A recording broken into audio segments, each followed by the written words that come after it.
خونه شیشتگیان کودک ارزوی کودکی دوران با اومدن ایدن یورا سمول بیسیوریشده روشنی دوره افتاد خونه پدر مادر قپیدگیان ایدستو اسمونیکا بوده ابری سفید رسمی تیفلی بگنو چی فکری دوره میگتونه میکنه پنو بازیچه در دستش کودکک ده یک کنجکی خونه موی بازیچه شب افتاد که نام داری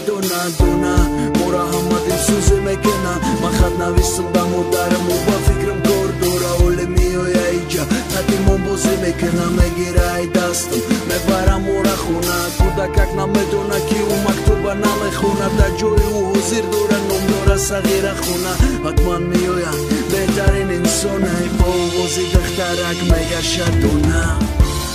ندوری همه ما یک اسمونه در یک زمینه خونه ما جهونه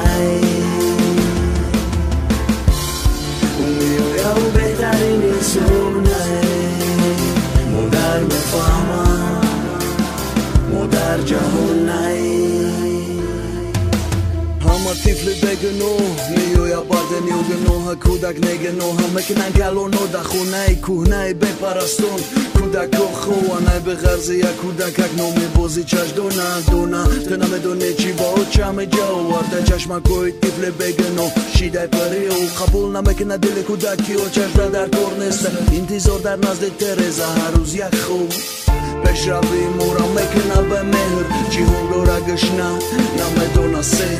نکی همه نکی تمام نشید هست در اولم بهترین انسانو که نام دارن و دم پروینه و موزونه و فیروز جانه و چوشون اومد کودکک در دستش بازیچه در چشمای همه میکوبا و مهری مادری رم بفورش رنگی همه کودک او رم مادر جون شبه گوچه ندوری همه ما یک اسمونه در یک زمینه